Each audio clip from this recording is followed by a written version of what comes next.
Okay, this video is quotes from the book Holy Grail of Wisdom Quotes by me, Peter Rogers. We're doing quotes on creativity. So the first one is by Paul Torrance. It takes courage to be creative. Just as soon as you have a new idea, you are in a minority of one.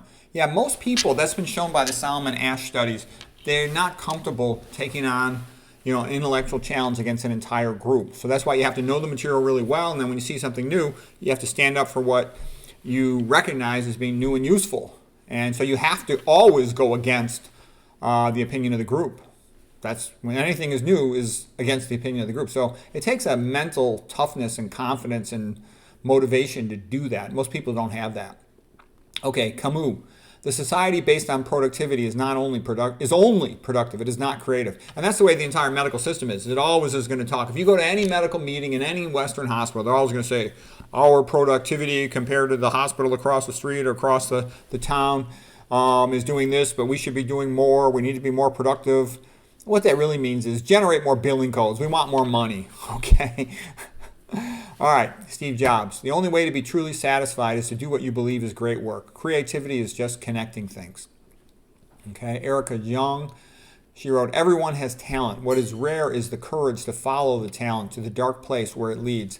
Yeah, and that's what I would say. For example, being creative in medicine.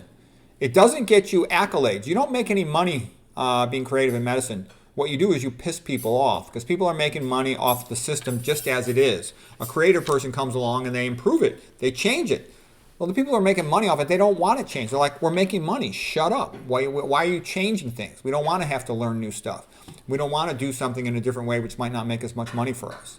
No one cares about patients. Patients are considered a bunch of stupid lowlifes. I'm sorry, that sounds mean, that sounds harsh, but it's true. In atheistic Darwinism, they've already said all the patients are just talking monkeys, okay? And that's important to realize that, because if you walk in there thinking you're going to be treated like a child of God and a Christian, good luck to you.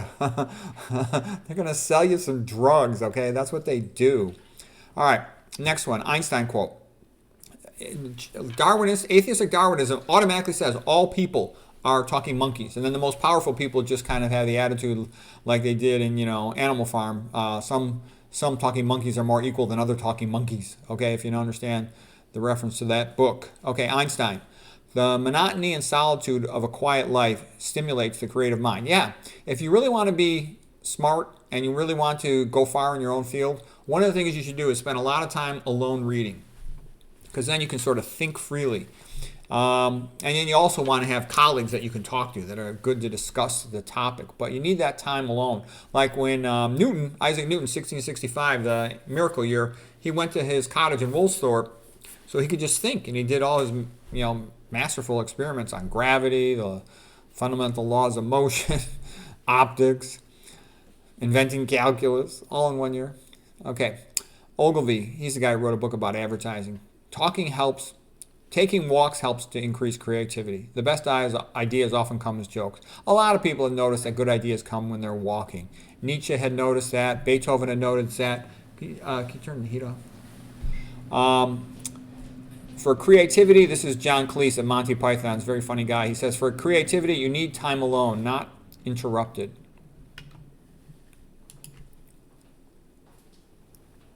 Okay.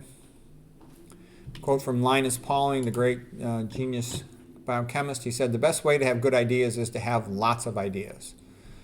Okay. Other people have noticed that they like working in a place where they do have the opportunity to talk with people who are interested in the same thing as they are, seriously studying it. Okay. Henri Matisse. It's kind of similar to the Shaw's quote. He says, another word for creativity is courage. Yeah, you have to be willing to say, okay, all of you guys are wrong and I'm right. I sometimes catch that. People say, oh, why are you so arrogant? I'm like, if I wasn't confident, how the heck could I rewrite the medical textbooks and say all these Ivy League doctors are a bunch of BS artists that don't know what they're talking about, okay? All their textbooks stink. I said it before, I'll say it again any day of the week because it's obviously true. It's not like kind of true. It's not like maybe true. It's obviously true. Okay, next quote is John Maynard Keynes. He says, the difficult is not the new idea. It is an escaping from the old ones. Ken Robinson. Creativity is sharing an original idea that has value. Edward de Bono. Creativity involves breaking out of established patterns to see things in a different way. The process of looking at things that are normally taken for granted is a source of creativity. Yeah, a lot of times the problem is the basic assumptions are wrong. And no matter what you do, you can't get around that. You can't polish a turd. It's like the basic assumption that you can treat a dietary disease with a pill is wrong. So it doesn't matter what pill it is. None of them work, okay? That's an important thing to realize. All right, let's see. Unoriginality, okay, great. A committee is a cul-de-sac down which ideas are lured and then quietly strangled. Yeah, good luck getting something past the committee. If everyone understands you, then you are not creative enough. Heimlich. Okay, A. Whitney Griswold. Could Hamlet have been written by a committee? Creative ideas do not spring from groups. They spring from individuals. The divine spark leaps from the finger of God to the finger of Adam.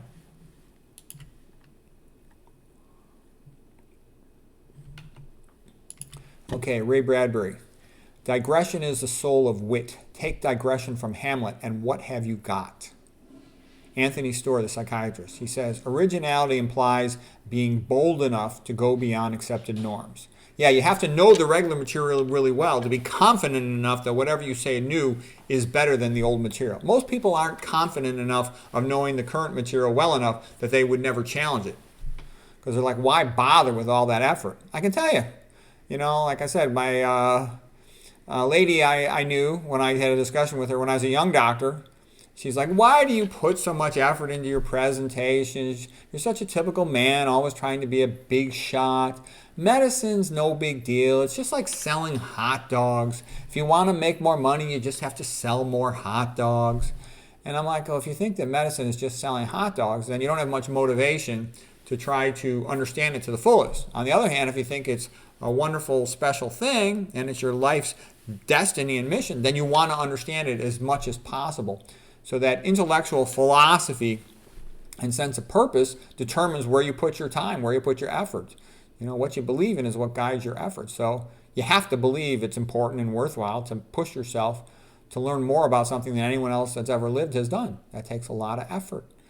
Okay, Anthony Storr continues. The motive force which impels a man or woman to embark on the hazardous, often unrewarding task of endeavoring to make coherence out of the external world or out of their own inner selves often originates from alienation and despair. Okay, well, that's a little bit funny, and there's some truth in that.